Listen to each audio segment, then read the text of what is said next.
인도해 주시기를 기도합니다. 네. 저는 오늘 간증할 거라고 생각도 못했어요. 그래서 간증문을 혹시 쓰는 사람, 미리 쓴 사람만 여기 쓰는 줄 알았거든요. 그래서 쓰지도 않았고 40일 말씀 양육에 대해서 별로 간증하고 싶지 않은 마음도 있었습니다. 그런데 오늘 이렇게 살 수 있는 기회를 하나님께서 주시고 목사님께서 주신 줄 알고 순종하는 마음으로 섰습니다. 끝이 좋으면 모든 것이 좋다 이런 말 있잖아요. 39일째까지 나 저렇게 헌신하는 집사님들처럼 나는 할 수 없어. 나는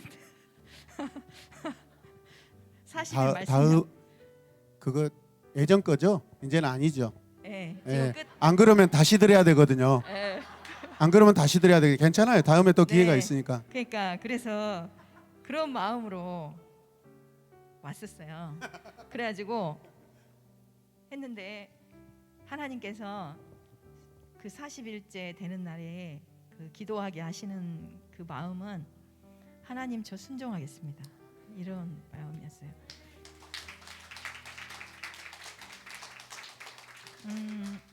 그 사이에 순종이란 단어를 많이 들을 수 있는 기회를 여러 경로를 통해서 주셨고 40일 말씀 양육 처음 할 때는 보라 양육 끝나고 나서 내가 이왕 이 교회에 안 떠나고 목사님 부탁드립니다. 중간에 제가 제일 힘든 게 이거였어요. 바로 뭐였냐면 다른 것들은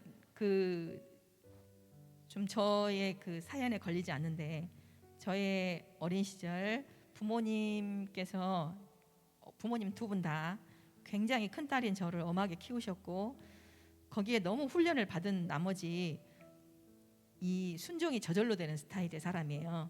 근데 거기다가 그 몸으로 대학교를 들어갔는데 그 선교회의 훈련 코스가 저하고 너무 맞았던 거예요. 그래서 저는 정말 제 생각에는 부모님이 긋고 말리시는데도 물불을 안 가리고 모든 훈련 코스를 다 마쳤습니다. 그래서 선교사가 되겠다고 헌신까지 했었거든요. 근데 그것이 나의 가치와 그리고 은혜를 알지 못한 하나님께 대한 헌신이었다는 것을 이제 완전히 보여주셨을 때 너무 신앙에 대한 좌절감이 많이 왔었던 사람이기 때문에 이제는 누가 시켜서 뭘 하는 것에 대해서는 하나님 저 못합니다 이런 마음이 많이 있었던 거예요. 이제 그런 상황 가운데 회개는 하게 하셨는데 시간이 흐를수록 이 계속되는 이런 구조가 저를 많이 힘들게 했던 것 같아요. 그런데 저에게 가장 마음의 전환이 되었던 말씀이 금송아지 신앙 말씀 들을 때였거든요. 그래서 그날 쓴 일기를 읽어보겠습니다. 화요일 목요일 샘마본 교회에 안사모님의 금송아지 신앙이라는 주제의 말씀 양육이 있었어요. 하나님께 드리는 기도문 형식으로 저는 보통 일기를 쓰거든요. 이게 주님 만난 건지 잘 모르지만 계속 기도 가운데 주님의 임재감이 있습니다.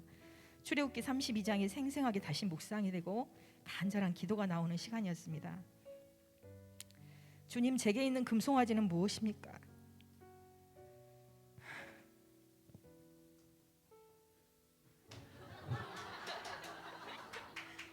아니 별로 울고 싶은 마음도 없는데 네 자신이다. 생각과 삶이 너를 위한 것이구나. 학교에서 수석교사로서 싫은 소리 안 듣고 인정받는 것, 집에서 원망 듣지 않고 며느리로 아내로 엄마로 살아내는 것, 주위 사람들에게 아쉬운 마음 안 들도록 적절히 활동하는 것, 그리고 너의 욕구를 채우는 것, 당연히 해야 하는 것들이지만 거기에 너만 있고 나와 함께 있지 않을 때가 대부분이야. 갈라디아서 2장 20 말씀대로 저는 죽고 예수로 살기 원합니다. 그러나 제 목숨이 여전히 살아있고 목숨 버리는 것은 두려운 것이 느껴져요. 계속 죽었다고 선포하면 됩니까? 계속 그리스도로 살기를 기도해라. 금방 되진 않을 거야. 제가 만든 금송아지는 뭔가요? 아론처럼 백성들 무서워서 앞장서서 만들어낸 가짜 하나님이 뭐죠? 사람을 두려워하여 만들어내는 방어기제. 그것은 금송아지가 될 수 있다. 피하거나 숨지 말고 나를 바라봐라. 지금은 목사, 교장, 교감, 다른 교사들, 의원이, 동생들 학생들 볼 때가 아니야. 두려움이 금송아지. 미선이 네가 그 두려움에서 뭔가 해내는 것, 그것이 바로 너의 피한 방어기제가 될 수 있단다. 그걸 네가 만든 거야. 너는 나만 보면 된다. 나는 널 사랑하고 합력하여 반드시 선을 이룰 전능한 신이여 너의 아버지란다. 날 믿지? 이거 썼거든요. 그리고 나서 그 다음 날 목요일 다음 날이 그 박효진 장로님의 간증이었어요. 근데 효진 장로님이 그때 무슨 간증을 하셨냐면은 마지막 사형수가 죽음 앞에서도 할렐루야 찬양 부르면서 천성에 가는 그것을 볼 때 주님 내 신앙이 뭡니까? 주저앉게 됐다고 그랬거든요. 아, 내가 정말 아무리 갈라디아서 2장 20절을 암송하고 해도 하나님 앞에 죽지 않는, 그리고 내 자아가 하나님 앞에 굴복하지 않는데 어떻게 해야 된가? 아, 그것조차 염려할 필요가 없구나. 하나님이 나를 감동하시면 성령께서 그걸 하시는구나. 그 마음이 되니까 너무 안심이 되는 거예요. 그래서 아, 주여, 그러면 순종도 제가 억지로 하는 게 아니고 정말 주님이 도와주시면 할 수 있겠군요. 이런 마음이 드는 거예요. 그래서 그때 참 감사했고요. 이제 그렇지만 그 다음 마지막 이제 괴로운 기도회를 또 예, 계속 하면서 마지막 날이 됐습니다. 근데 그때 제목을 일기를 인도하시는 하나님이라고 썼어요.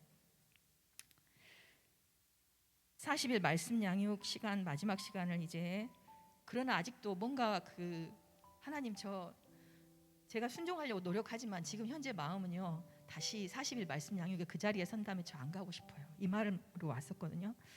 근데 마지막 날 요셉의 일생을 통해 나와 함께 하시며 인도하시는 하나님, 믿음을 지킬 때 내 인생을 최고로 만드신다는 주제로 목사님의 설교를 들었습니다. 제가 좋아하는 주제이고 요셉의 비전을 따르는 삶의 매력을 느끼면서 아멘, 아멘, 저를 인도하실 하나님을 기대하고 동의했어요. 그런데 부르짖는 기도 시간에 거의 1시간을 간고 있는데도 저희 머리와 가슴은 평범했습니다. 주님, 성령 충만을 구합니다. 제가 하는 기도가 성령에 취한 기도가 아닌 이성적이고 제 생각에 섞인 기도입니다. 제게 주님의 기도를 가르쳐 주세요. 야곱이 씨름하듯 하지 않았기에 기도 응답을 받지 못한 것입니까? 그런 마음으로 간절히 기도했지만 평소 때보다 더 아무 일도 일어나지 않았어요. 성도들이 여전히 기도하는 시간에 먼저 교회를 나오면서 그래도 평안했습니다. 하나님께서 요셉을 인도하셨듯이 하나님의 시간표대로 저를 인도하실 것을 믿기 때문입니다. 이런 생각도 들었어요. 더 큰 소리로 손 높이 들고 기도하세요. 온몸으로 기도하세요. 이런 목사님의 권면이 싫지는 않았지만 부르짖는 소리 속에 저의 이성은 더 냉철해지는 것 같았습니다. 큰 소리에 민감한 제 사년 때문이 아닌지 알려주시길 기도합니다. 그 기도를 하고 새벽에 아침에 깼습니다. 미선아,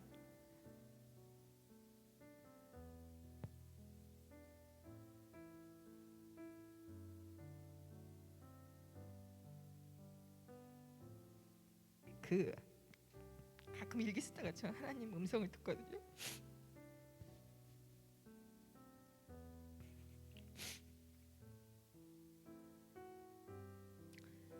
너를 향한 나의 생각은 평안이야.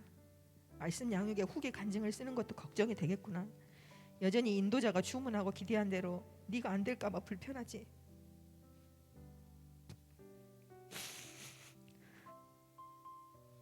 사람을 생각하지 말고 나만 봐라. 요나는 그의 기질대로 항변했지만 내가 그를 사용했다. 너는 특별해. 너를 향한 나의 뜻이 있단다. 부르짖어 나를 만나는 사람도 있고 지금 이렇게 글을 쓰면서 만나는 사람도 있고 네가 홀로 있을 때 다윗처럼 날 구하듯 나도 너를 보고 있단다. 주님 감사합니다. 오직 한 가지, 주님을 사모하며 살기를 기도합니다. 제가 그런 기도를 하고 기도문을 쓰면서 주일 새벽에, 아니 토요일 새벽에 기도를 드렸는데 그날 부활에 대한 어떤 설교 말씀을 듣게 됐어요. 놀랍게도 그 부활 설교를 듣는데 고린도전서 15장 57, 58절 우리 주 예수 그리스도의 안에서 항상 이김을 주시는 하나님께 감사하노니 그러므로 미선아, 너는 견실하며 흔들리지 말며 항상 주의 일에 더욱 힘쓰는 자가 되라. 이는 너희 수고가 주 안에서 헛되지 않은 줄 알미니라.